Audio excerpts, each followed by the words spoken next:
Good morning. Here we go.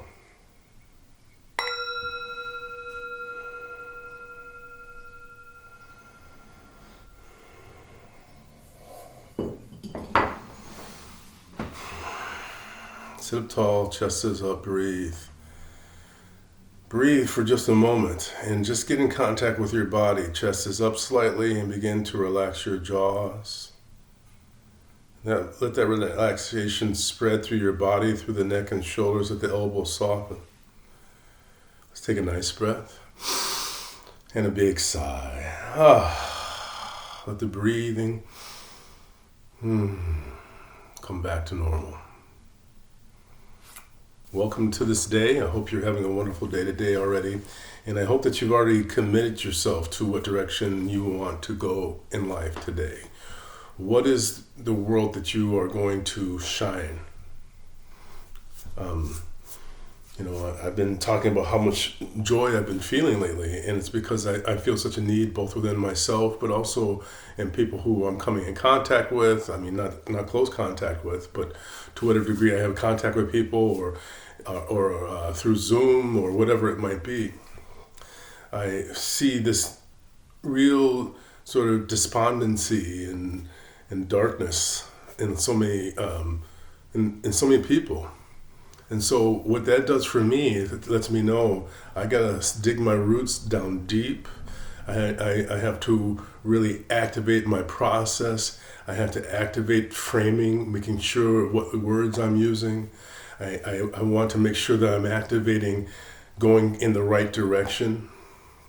I want to make sure that I understand that peace is what I need to invite into my heart and into my home.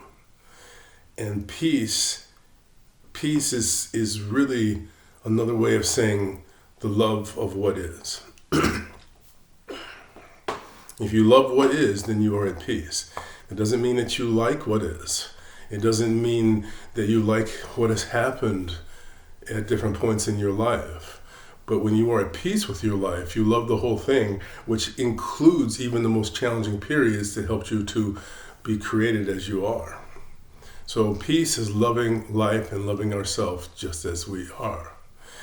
And in that relationship to peace, we develop that equanimity that our friend here so beautifully exhibits, that radiant joy that is a candle that doesn't fluctuate. It may blow off sometimes, but it pops right back up because we have invested in a practice that orients us in that direction. So I want to show you just a few things here, real briefly. One, just briefly, I want to show you what another friend of mine. It's look at that. Look at that. That has been around. That has logged many, many hours. So this is a Zafu, by the way. This is a Zafu, a meditation cushion. There are a lot of different types of meditation cushions. There are bean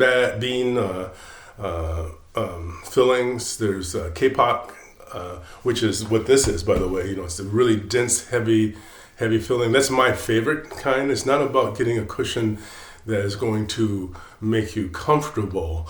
It's about having a cushion that's going to give you the support that you need to really find that really stable position. There's a lot of different kinds, and it's a great idea to get one. And if you do, over time, it will have some meaning to you. It will have some meaning to you, but just because, I don't even take that out anymore. I used to take it to different meditation classes. I wouldn't even do that anymore. So be aware that in my mind, we need to have two basic elements. We need to have, and first and primary, a grounding, calming element. We need to learn how to self-soothe. We need to learn how to take ourselves to the magic city, which is visceral practice that interrupts our attachment to whatever is important in our life. You have to let go of what's important in your life sometimes in order to have the energy to go in the direction that you really need to go, and also to have the energy to not start building nervous energy, which actually saps your power. So in order to have that, again, we need two basic elements. We need to ground and calm primarily, but as a secondary element, I suggest in my group classes, but it really most particular with my individual clients, that it's really important to create a manifestation practice. A manifestation practice, studying people like Shakti Gawan, as far as manifestation practice, the ability to really focus on where you actually want to go, to understand that when you intend something, intent is not a hope. Intent is when you really bring the fiber of your whole being into the visualization and the creation of the road that you want to take. If you are intending your fear or your hatred, well, of course you're going to go that way. So, Shakti Gawan is a great source. For me, however, I go back to the granddaddy of manifestation practice, which is Napoleon Hill in his book Think and Grow Rich. Now, by the way, I think it's also important to understand that even if you find a great teacher and they're even on your mountain, don't aggrandize them in the sense of they are like heroes to you. Of course, look to them for what they have modeled and what they have done with their life, and look to them for the height that they were able to reach. But just because someone has hit a depth, just because they had low points, and I discovered that with Napoleon Hill. I've been a big, I've been very committed, or I shouldn't say very committed. I've been very aware of Napoleon Hill since I was 14 years old. And at times I've really activated it. And it was what he taught was one of the things that really helped me to shift out of having panic states. But then at one point I found out that he had written some elements that were kind of weird racially. Oh, I can see that there's shadow over here. So what I'm suggesting is don't let someone, because they've done something that doesn't fit what you perceive a teacher should do, don't let that block you from the good that they have to show you. Napoleon Hill, one of the great things that I got from him, and he's one of my great teachers. It's really difficult to go from feeling like you're going to hell in a handbasket, feeling miserable and despondent, to going right to being present. That's really tough.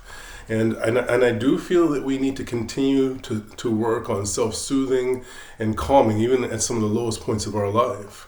But we also have to understand that what we are investing in with intensity is going to create the direction we're going to go in.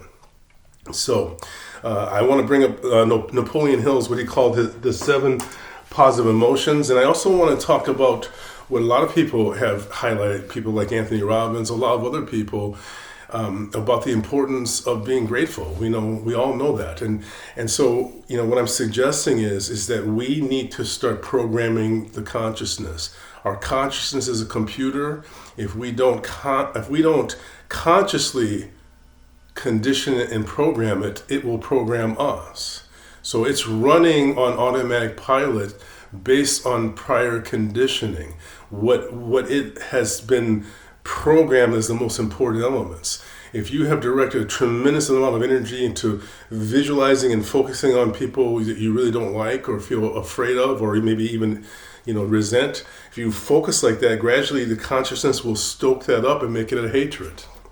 So we want to understand, how do I get this machine to begin to turn and operate in a more positive direction? And one of the primary elements is, what kind of questions are you asking this machine? Consciousness is not you, it's a computer. It's just like this instrument we're using here. What am I encouraging it to do? That's kind of what I was talking about yesterday when I was saying about what is your YouTube feed. That tells you kind of what you generally keep looking for. What have I encouraged this computer to do over the course of this entire lifetime? First by other people, and then me taking on myself and the broader society. So if we want that machine to begin to look in a better place, we have to ask it better questions. We have to ask it leading questions. Okay, so just want to really bring that up today. And so, when I worked in mental health in the Locke Mental Health Unit, I created what I called micro practices, and they were practices that were really designed to shift things immediately.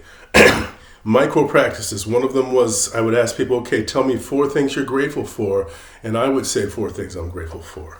So I'm really, as an example, I'm really grateful for whoever is with me right now. And when I say right now, whenever you're watching and connecting with this moment, I feel really grateful for the leadership of this gentleman, because he represents that we can have joy even in tough times. I'm grateful for how much joy I'm feeling. It's like this shirt, I feel like it's shining out. I'm just shining joy out, and even though I feel I'm still hurting, I feel inspired. And I feel grateful that I have faith in something beyond this, that there's something that we're collected to. And so I'm working to make a change in the world, but first of all, I'm working to create a change within my own heart, because I feel like that if we do, we're able to connect with the rest of humanity. So that's one of the, I think I said 4. I'll say another one. I'm grateful for, this idea of the animals that inspire me, like the lion and the butterfly. So that's a micro practice. When you do that with someone else, it's great to do by yourself. It's also great to do with someone else. You create that energetic field of gratitude.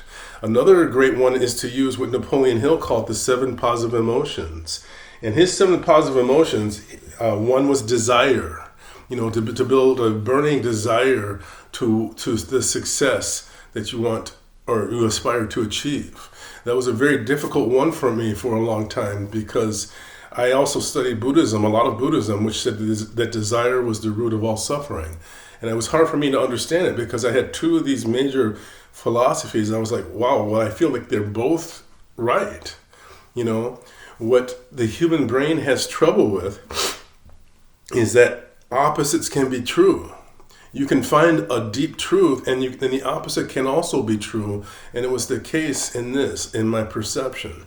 I later studied that the Buddha, in beginning his whole path, had begun it because he developed a burning desire to help or to see and be part of the cessation of suffering. So that's the point. Once he developed a desire that was in flow with the whole, when your desire is in flow with the river, then it's not something destructive. When your desire is directed to your egocentricity, the illusion that you're separate, which is just a game you're playing, or we are all playing with ourselves, that's when that desire becomes destructive. It becomes greed, and that's when it begins to stimulate suffering. And so that's how it worked for me. Faith. What do you have faith in? Ask yourself these questions. Really get these elements down. These 7 positive emotions, and I'm suggesting understand what he suggested they were, but help yourself to activate them by asking questions related to each one of the positive emotions. So, what is faith? What do you have faith in? What do you have faith in? Love. Who do you love?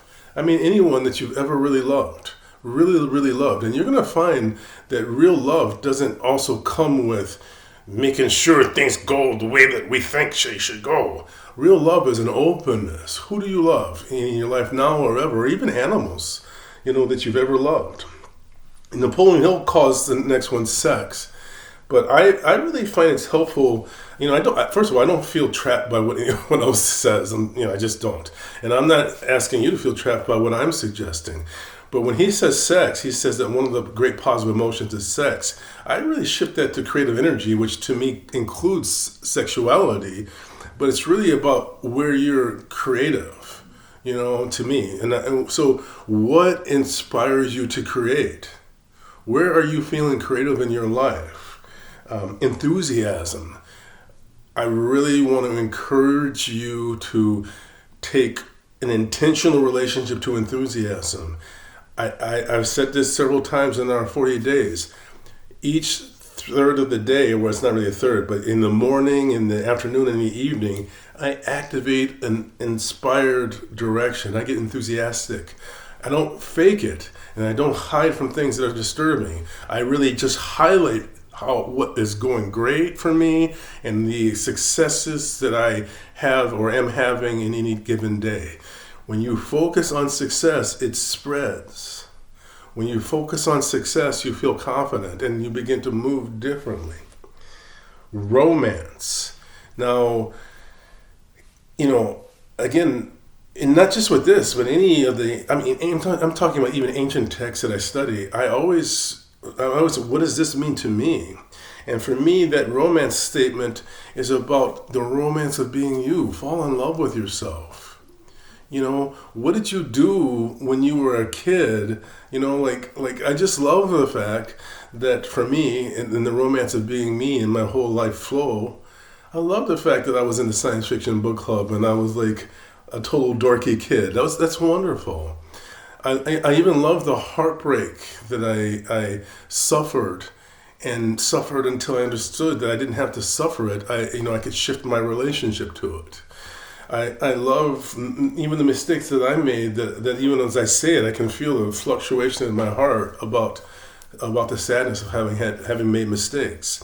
So romance is about the romance of being you. I love the fact that I hung in year after year after year doing something that people told me wasn't working, but I was like, well, it seems to be working to me. I love that fact. I love that fact that I'm dedicated and I live a life that is a vow. And the last one he describes is hope. What are you hopeful for? It's important, in some ways people say you should give up hope, and I understand that in a way. But I also feel like, especially he says this, we have to have some sort of hope. Don't become hopeless. Understand that even if things were 1,000 times more challenging than they are, that you have to remain dedicated to keeping hope alive. Things can get better. So, I'm sorry that I went a little bit over today.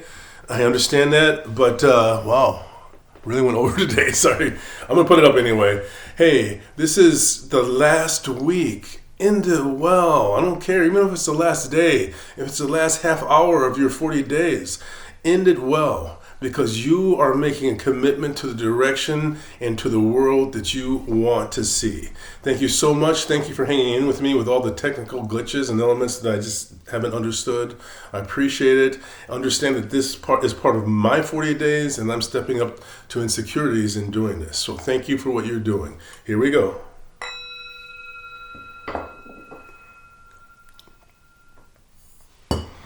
And bring my hands into prayer position. And I bow to peace and to the love of what is, even as we work for change. Namaste. Have a wonderful day.